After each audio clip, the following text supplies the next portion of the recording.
সত্যজিৎ রায় দেখিয়েছিলেন মস্তিষ্ক প্রক্ষালন যন্ত্র অর্থাৎ মগজ ধলাই। রাষ্ট্র বা ক্ষমতাশালী বিত্তশালীদের শিখিয়ে দেওয়া বলি তোতাপাখির মতো আউড়ে চলেছে সাধারণ জনতা। আমজনতার মগজ নানাভাবে ওয়াস্ট হতে হতে এখন তাতে রীতিমতো পচন ধরেছে। সদ্য পেরিয়ে যাওয়া বছরে Oxford word of the year হিসেবে বেছে নিয়েছিল ব্রেন রট শব্দটিকে। ইন্টারনেটের হীরক রাজ্যে মস্তিষ্কের কর্মক্ষমতা কার্যত শূন্যে পর্যবসিত হওয়ার কথা বলা হচ্ছে এখানে। অর্থাৎ প্রতিনিয়ত মুঠোফোন কিংবা কম্পিউটার স্ক্রিনের মাধ্যমে যে অবিরাম কন্টেন্টের প্লাবনে ভাসছে আমাদের মন আর মাথা, তা আসলে অকেজো করে দিচ্ছে আমাদের চিন্তা শক্তি, স্মৃতিশক্তি, একাগ্রতা ও আরও অনেক কিছু। এক কথায় অলস মস্তিষ্কে পচন ধরছে। প্রাপ্তবয়স্করা তো বটেই, বিশেষ করে চ্যানেল খুলছো নাকি? হ্যাঁ, বিশেষ করে অপরিণত শিশু মন তাদের মস্তিষ্ক অলক্ষ্যে নিয়ন্ত্রিত আক্রান্ত হচ্ছে অনলাইন কন্টেন্টের দাপটে। যে কন্টেন্ট বেশিরভাগ সময়ই লঘু, চটকদার এবং ক্ষণস্থায়ী। এর ভয়াবহতা এখন উপলব্ধি করা গেলেও তা থেকে বেরোনোর রাস্তা জানা নেই, কিংবা জানা থাকলেও তা বাস্তবে প্রয়োগ করা কঠিন হয়ে পড়ে। কিভাবে আটকানো সম্ভব এই ব্রেন রেটিং, এই ভবিষ্যৎই বাকি? পচন অনেক পুরনো। ব্রেন রট শব্দবন্ধের ব্যবহার কিন্তু আজকের নয়, শুধু আক্ষরিক অর্থে নয়, ব্যবহারিক জীবনেও কিন্তু এই মস্তিষ্কের অলসতা বহুদিনই গ্রাস করেছে আমাদের। এ প্রসঙ্গে প্রেসিডেন্সি বিশ্ববিদ্যালয়ের সমাজতত্ত্ব বিভাগের প্রধান অধ্যাপক সুহৃতা সাহা বলেছেন, আমরা অনেক সময়ই বিভিন্ন বিষয়ে ডিক্লাইন্ড থিওরিতে বিশ্বাস করি, অর্থাৎ আগে সব ভালো ছিল এখন খারাপ হয়ে গিয়েছে। এইভাবে ডিনায়ালে থাকাটা কিন্তু ঠিক নয়। এটা মানতেই হবে আমরা নিজেরাই এখন অনেক কিছুতে অভ্যস্ত হয়ে পড়েছি, যা থেকে পিছনে ফেরা সম্ভব নয়। ইন্টারনেটের ব্যবহারটাও সেরকমই। সুফল থাকার পাশাপাশি পার্শ্ব প্রতিক্রিয়ার মুখোমুখিও হতে হবে। এক্ষেত্রে তিনি মনে করিয়ে দিলেন, কোচিং ক্লাসে মানেরই বা নোটের কথা, সেখানে মানে বই বা নোটের কথা, যেখানে অনেক সময় শিক্ষার্থীকে গুলে খাইয়ে দেওয়া হয়, তার নিজস্ব চিন্তাশক্তি বিকশিত হওয়ার সুযোগ পায় না। ব্রেন রট বরাবরই ছিল অন্য রূপে, এখন প্রযুক্তির মাধ্যমে তা আমাদের জীবনকে এতটা গ্রাস করেছে বলে বেশি করে আমাদের নিষ্কর্মা হয়ে পড়াটা চোখে পড়ছে। ওটিপি দিয়েই জীবনের সব প্রয়োজন মিটে যাচ্ছে, মাথা কাটানোর দরকার কমে আসছে, বললেন তিনি। তাৎক্ষণিকতাই সুখ। অলস মস্তিষ্ক সবসময় খুঁজে নিতে চায় তাৎক্ষণিক সুখ। মনোরোগ বিশেষজ্ঞ রিমা মুখোপাধ্যায় বলেন, অনলাইন কন্টেন্ট আমাদের মস্তিষ্ককে গভীরভাবে চিন্তা করতে বাধা দেয়। অনলাইন শপিং অ্যাপের মাধ্যমে পছন্দের খাবার কিংবা পোশাকটা সঙ্গে সঙ্গে পেয়ে যাওয়ার মাধ্যমে যে তাৎক্ষণিক তৃপ্তি রয়েছে, সেটা কিন্তু আদতে ভয়ঙ্কর। পরদিনই হয়তো মনে হচ্ছে ওই পোশাকটা আমার দরকার ছিল না, অথচ কিনতে ইচ্ছে করছিল বলেই কিনে ফেলেছি। আবার যদি কেউ ইউটিউব দেখে কোনো রান্না শেখেন কিংবা গিটারের কর্ড প্র্যাকটিস করেন অথবা উল বুনতে শেখেন, তখন তাকে আর ব্রেন রটের পর্যায়ে কিন্তু ফেলা যাবে না। অর্থাৎ আমরা কি দেখছি সেটা খুব গুরুত্বপূর্ণ মানুষ গড়ার সময়। এই আলোচনা বিশেষ করে ছোটদের ক্ষেত্রে অত্যন্ত গুরুত্বপূর্ণ। ডেভেলপমেন্টাল স্টেজে রয়েছে যে শিশু, তার ক্ষেত্রে সবচেয়ে বেশি প্রভাব ফেলে এটি। কোভিড পরবর্তী সময়ে শিশুদের হাতে হয়তো মোবাইল দিতেই হয়েছে অনলাইন ক্লাস করার জন্য। তবে সেই গ্যাজেটে যদি আটকে পড়ে শিশুটি, তাহলে তার বেসিক সোশ্যাল স্কিলগুলোই তৈরি হবে না। যে বয়সে কথা বলা শেখার দরকার, আর 5টা বাচ্চার সঙ্গে খেলা, ভাব, আড়ি ইত্যাদি নিয়ে থাকার দরকার, সে যদি হাতে একটা ফোন পেয়ে যায়, বাড়ি থেকে বেরোনোর ইচ্ছেটাই তৈরি হবে না। কমিউনিকেশন, ল্যাঙ্গুয়েজ অ্যাকুইজিশন ঘাটতি পড়ে যাওয়া পরোক্ষ প্রভাবিত করবে তার পড়াশোনাকেও। একটানা মন দিয়ে কোনো কিছু করার অভ্যাস তৈরি হবে না, কল্পনা শক্তি দুর্বল হয়ে পড়বে। অনলাইন গেমে সে বেশিরভাগ সময় নিজের জয় পরাজয় নিয়ন্ত্রণ করছে। খেলার মাঠে যে হারতেও ভয়, দল বেঁধে খেলার যে মজা, এগুলো কিছুতেই সে জানবে না, বলেন চিকিৎসক রিমা মুখোপাধ্যায়। অভিভাবকের ভূমিকা। অঞ্জন দত্ত যেমন বলেছিলেন, টিভি দেখো না, সেটাই একটু বদলে আজকালকার মা বাবারা সন্তানদের বলছেন ফোন দেখো না, কিন্তু নিজেরা অবসর সময় সেই ফোন এই সিরিজ, সিনেমা দেখছেন। সমাজতত্ত্ববিদ এবং মনোবিদরা বলছেন, শুধু দেখো না বলে ঘ্যান করলে আদতে কোনো লাভ হবে না। সেই শিশুকে মুঠোফোনের বিকল্প হিসেবে এমন কিছু দিতে হবে যা তাকে আকর্ষণ করবে। বিকেলে বা ছুটির দিনে ছোটদের নিয়ে বেড়াতে বেরোলে কিংবা কোনো খেলাধুলায় তাকে যুক্ত করলে আপনা থেকে তার অ্যাক্টিভিটি বাড়বে। ফোন বা টিভির সামনে বসিয়ে দেওয়াটা ব্যস্ত মা বাবার পক্ষে সহজতর অপশন হলেও তা সন্তানের পক্ষে ভালো নয়। বেড়াতে গেলে ট্রেন, বাসের বাইরেটা দেখতে যাওয়ার মুগ্ধতা যদি রিলস দেখায় বা সেলফি তোলায় সীমিত হয়ে পড়ে, তাহলে মুশকিল। মনে রাখতে হবে, সন্তানকে সারাক্ষণ বিনোদন যুগিয়ে চলা মা বাবার দায়িত্ব নয়। ছোটদের জিজ্ঞাসু মনকে নিজের মতো করে বিকশিত হতে দিন। সন্তানকে আগলে চলার পাশাপাশি অভিভাবকদের নিজেদের দিকেও তাকানো দরকার। প্রাপ্তবয়স্কদের ক্ষেত্রে এই আসক্তি নিয়ন্ত্রণ করা দ্বিগুণ কঠিন। অধ্যাপক সাহা বললেন, সোশ্যাল মিডিয়ার সামনে যে ফিডগুলো আসে, আমাদের যা দেখাতে চাওয়া হচ্ছে তাই গিলছে আমরা। সত্যি তো, এখন ক্রিয়েট করা যায়। আমরা আজকাল ঝগড়া করি না, কারণ কথাবার্তাই কমে এসেছে। ঝগড়াটা হবে কোথা থেকে, অন্যের সঙ্গে তর্ক করার ধৈর্য হারিয়ে গিয়েছে আমাদের। সেই জায়গায় এক প্রকার ঔদাসীন্য চলে এসেছে। এর ফলে স্বাভাবিকভাবেই একাকিত্ব, অবসাদ বাড়ছে। তবে উপায়? মনোরোগ বিশেষজ্ঞ রিমা মুখোপাধ্যায় জানালেন, অনলাইন কন্টেন্ট প্রতি অতিরিক্ত আসক্তির সমস্যা নিয়ে যারা তার কাছে আসেন তাদের চিকিৎসা করার আগে প্রথমেই কারণ খোঁজা হয়। অর্থাৎ কেন এই আসক্তি? সকলের ক্ষেত্রে মোবাইল অ্যাডিকশনের কারণ এক নয়। কারো কাছে এটা একটা এসকেপ রুট, পরিশ্রমসাধ্য কঠিন বাস্তবের মুখোমুখি হতে চায় না বলে এই সহজ রাস্তাটা সে বেছে নিয়েছে। আবার কারো একাকিত্ব কাটানোর প্রয়োজন মেটাচ্ছে সোশ্যাল মিডিয়া চ্যাট। তাদের মনোসংযোগ করার সমস্যা রয়েছে যাদের, তারা অনেক সময় লঘু জিনিসপত্রে মন দিয়ে সময় নষ্ট করে। এভাবে বিভিন্ন মানুষকে বিভিন্নভাবে পর্যালোচনা করে তারপরে সেই মতো তাদের গাইড করার চেষ্টা করি আমরা, বললেন চিকিৎসক।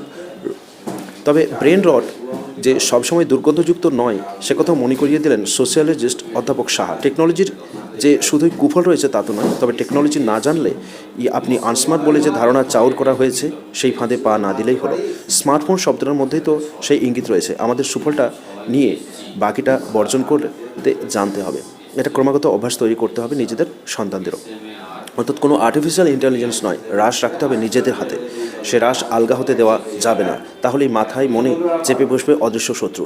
অজান্তেই নিয়ন্ত্রণ করবে মন কথাকে।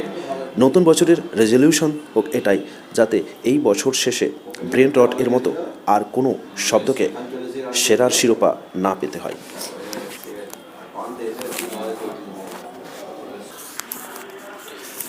নিম্নবর্ণ ও বাংলার রাজনীতি, দ্য কিউরিয়াস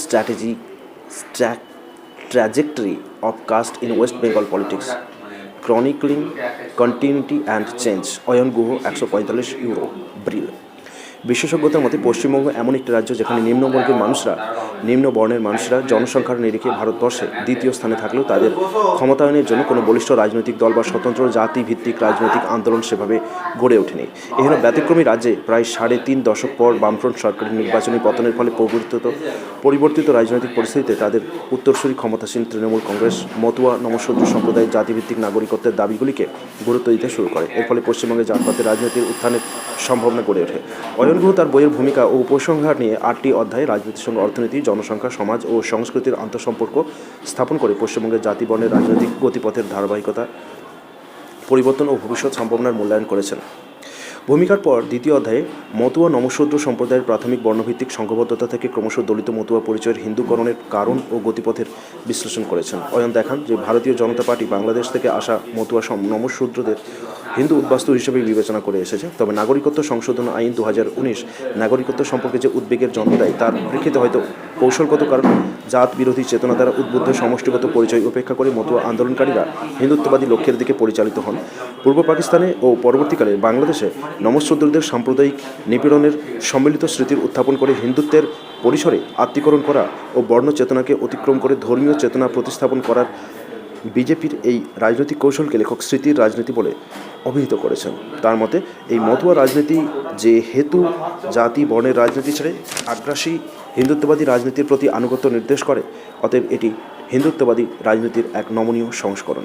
তৃতীয় অধ্যায়ে নির্বাচন কমিশনের তথা বিশ্লেষণের মাধ্যমে দেখানো হয়েছে যে বাম দলগুলির ক্ষয়িষ্ণু নির্বাচনী শক্তির পরেও নিম্নবর্ণের রাজনৈতিক প্রতিনিধিত্ব বা ক্ষমতায়নের কোনো প্রসার ঘটেনি। লেখকের মতে এই স্থিত অবস্থা ইঙ্গিত করে যে পশ্চিমবঙ্গের রাজনীতিতে জাতের উত্থান থিসিসটি কোনো ভিত্তি নেই এবং সাম্প্রতিককালে মূলধারার নির্বাচনী রাজনীতির প্রেক্ষিতে জাতিবর্ণ বিষয়টি সমান অপ্রাসঙ্গিক। আইডেন্টিটি পলিটিক্সকেও আজও বিভাজনমূলক রাজনীতি হিসেবেই গণ্য করা হয়। চতুর্থ অধ্যায়ে 1931 সালের জনগণনার সঙ্গে 2011 সালের আর্থসামাজিক, অর্থনৈতিক ও জাতি বর্ণ গণনা এবং অন্যান্য রাজ্যের জাতি বর্ণভিত্তিক জনসংখ্যার সঙ্গে পশ্চিমবঙ্গের পরিস্থিতি বিশ্লেষণ করে লেখক এই সিদ্ধান্তে উপনীত হয়েছেন যে এই রাজ্যে জাতি বর্ণভিত্তিক রাজনৈতিক সংগঠনের বেড়ে ওঠার জন্য প্রতিকূল পরিবেশ এখনও গড়ে ওঠেনি। কারণ হিসেবে তিনি বৃদায়তন প্রভাবশালী নিম্ন বর্ণের অনুপস্থিতি, নিম্ন ও মধ্যবর্তী জাতিগুলির অসম ও সীমিত ভৌগোলিক বিস্তার এবং তাদের জনসংখ্যাগত প্রতিকূল বণ্টনের ধরনকে চিহ্নিত করেছে। বিশেষজ্ঞরা মনে করেন জাতিগত শ্রেণীবিন্যাস এবং বস্তুগত সম্পদ আহরণের জন্য মধ্যে যথেষ্ট সম্পর্ক থাকলে সামাজিক প্রতিবাদ ও রাজনৈতিক সংঘবদ্ধতা মৌলিক পরিচয়ের ভিত্তিতে সংঘটিত হতে পারে। পঞ্চম অধ্যায়ে তাই অয়ন পশ্চিমবঙ্গের দলিতদের অর্থনৈতিক অবস্থান নির্ণয় করে তার ভিত্তিতে সমন্বিত বর্ণভিত্তিক রাজনৈতিক উত্থানের সম্ভাবনা বস্তুগত বিশ্লেষণের চেষ্টা করেছেন। তিনি দেখিয়েছেন যে জমির মালিকদের জাতিগত অবস্থানে অমিল, অন্যান্য রাজ্যের তুলনায় পশ্চিমবঙ্গের উচ্চবর্ণের দ্বারা নিম্নবর্ণের আপেক্ষিক কম বঞ্চনা, বিভিন্ন নিম্নবর্ণ গোষ্ঠীর অসম অর্থনৈতিক উন্নয়ন, আলাদা অর্থনৈতিক দাবি এবং স্বতন্ত্র অভীষ্ট লক্ষ্য জাতিভিত্তিক রাজনৈতিক সংহতির পক্ষে প্রতিকূল। ষষ্ঠ অধ্যায়টি তৃণমূল স্তরে জাতপাত, দলীয় রাজনীতি এবং রাজনৈতিক সংস্কৃতির পারস্পরিক সম্পর্ক নিয়ে আলোচনা করেছে। নদিয়া জেলার বেলিয়াডাঙ্গা গ্রাম পঞ্চায়েতে নৃতাত্ত্বিক অনুসন্ধানের মাধ্যমে অয়ন দেখিয়েছেন যে কীভাবে প্রভাবশালী নমশূদ্র ও অধীন বাগদিদের মধ্যে ভদ্রলোক সংস্কৃতির রাজনীতিকে আদর্শ বলে মনে করা হয়। উচ্চাকাঙ্ক্ষী নমশূদ্ররা আধিপত্যবাদী ভদ্রলোক সংস্কৃতির বিপরীতে একটি বিকল্প দলীয় প্রতিসংস্কৃতি গড়ে তুলতে না পারায় তাদের সামাজিক ও রাজনৈতিক প্রান্তিকীকরণকে হাতিয়ার করে জাতিভিত্তিক রাজনৈতিক সংহতির সম্ভাবনাকে তারা বাস্তবায়িত করে তুলতে পারেনি। উল্লেখযোগ্য বিষয় হল লেখকের গ্রাম বাংলায় যথার্থ বাস্তব চিত্র তুলে ধরা। বর্তমানেও কোনো ব্যক্তির রাজনৈতিক পার্টিতে বরাদ্দ ভূমিকা, তার কার্যকলাপের পরিসর, পৃষ্ঠপোষক আশ্রিত সম্পর্কের নির্ণয় এবং গ্রাম সীমানার সামাজিক কল্পনার ক্ষেত্রেও জাতি বর্ণ অবস্থানই গুরুত্বপূর্ণ। তবুও গ্রামীণ সমাজে নিম্নবর্ণের চেতনায় ব্রাহ্মণ্যবাদী মূল্যবোধের গভীর অনুপ্রবেশের ফলে ভেদাভেদ ও বৈষম্যের অভিজ্ঞতা নিয়ে কোনো রাজনৈতিক চর্চা বা সামাজিক সংলাপ অনুপস্থিত। সংগঠিত দলীয় রাজনীতি ও ভদ্রলোক সংস্কৃতির আন্তঃসম্পর্কের দিকে দৃষ্টি নিবদ্ধ করেছে সপ্তম অধ্যায়। পশ্চিমবঙ্গের রাজনৈতিক সংস্কৃতির শিকড় ও তার বিস্তার অন্বেষণ করতে অয়ন ঐতিহাসিক সমাজতাত্ত্বিক বিশ্লেষণ অবলম্বন করেছেন। তিনি দেখিয়েছেন কীভাবে ভদ্রলোকের সাংস্কৃতিক মূল্যবোধ, বাম রাজনীতি ও বামপন্থী মতাদর্শের গভীর প্রাতিষ্ঠানিকীকরণের ফলে এই রাজ্যের মূলধারা রাজনৈতিক সংস্কৃতি জাতিবর্ণের ভেদাভেদ থেকে শ্রেণীর বিভাজনকে বিশেষাধিকার দিয়েছে। ফলস্বরূপ বামফ্রন্টের নির্বাচনী প্রয়োজনের পরেও রাজনৈতিক চর্চায় এমন কোনো মৌলিক পরিবর্তন ঘটেনি যা সামাজিক ন্যায় স্থাপনকে রাজনৈতিক কর্মসূচির অপরিহার্য অঙ্গ বলে মনে করে। ভদ্রলোক সংস্কৃতির কর্তৃত্ব যে শুধু ভিন্ন ধরনের রাজনীতির উত্থান হতে দেয়নি তা নয়, বাম পরবর্তী যুগেও রাজনৈতিক বয়ানের পুনরুৎপাদন পশ্চিমবঙ্গে রাজনৈতিক সংস্কৃতির রূপান্তরের সম্ভাবনার পথে অন্তরায় হয়ে দাঁড়িয়েছে। লেখক এমনটাও মনে করেন যে জাতভিত্তিক সংঘবদ্ধ রাজনীতির ভবিষ্যৎ ও এ রাজ্যে প্রায় নেই বলে চলে, বরং হিন্দুত্ববাদী রাজনীতির উত্থান যে পরিচয় সত্তা ভিত্তিক রাজনীতির প্রচার করছে তা জাতি বর্ণগত পরিচয়কে হিন্দু পরিচয় অন্তর্ভুক্ত করতে সক্ষম হয়েছে। লেখকের মতে রাজনৈতিক প্রতিপত্তির আশায় ধর্মীয় আবেগকে ব্যবহার করতে হওয়াটাই এই রাজ্যের রাজনীতির কাঠামোগত পরিবর্তনের দিক নির্দেশ করে। পরিশেষে বলতেই হয়, পশ্চিমবঙ্গের রাজনীতিতে জাতপাতের প্রভাব বিষয়ে গত এক দশকে বেশ কিছু চিন্তা উদ্রেককারী বই প্রকাশিত হলেও এই বইটি বিদ্যমান গবেষণায় একটি গুরুত্বপূর্ণ সংযোজন। বইটি মূলত সীমিত সম্প্রদায়ের উদাহরণ ব্যবহার করলেও এ রাজ্যে জাতভিত্তিক রাজনৈতিক সংঘবদ্ধতার অনুপস্থিতির বহুমাত্রিক ব্যাখ্যা দেওয়ার প্রচেষ্টায় অনেকাংশে সফল। তবে কেবল গ্রামীণ ব্যবহারিক জীবনে জাতিভেদ প্রথার প্রভাব আছে এমনটা নয়। বর্ণ দ্বন্দ্বজনিত সামাজিক ঘৃণা, অবজ্ঞা, হিংসা, নীরব বহিষ্করণ শহুরে পশ্চিমবঙ্গেও প্রাত্যহিক জীবনের নির্মম সত্য। এখানকার সমাজচিত্তে জাতি বৈষম্য সূক্ষ্ম ও প্রচ্ছন্ন আকারে লুকিয়ে থাকে। যারা সয় তারাও বাড়তি তাচ্ছিল্যপূর্ণ ব্যবহার ও অবমাননার যন্ত্রণা সইতে চায় না বলেই তাদের হিরণ্ময় নাগরিক নীরবতা এই রূঢ় বাস্তবকে প্রকট হতে দেয় না মাত্র। শোনার জন্য সংবেদনশীল কান পেতেও কেউ রয়েছে এমনটাও নয়। মেরুনা মুর্মু। শনিবার 4 জানুয়ারি 2025। পুস্তক পরিচয়, আনন্দবাজার পত্রিকা।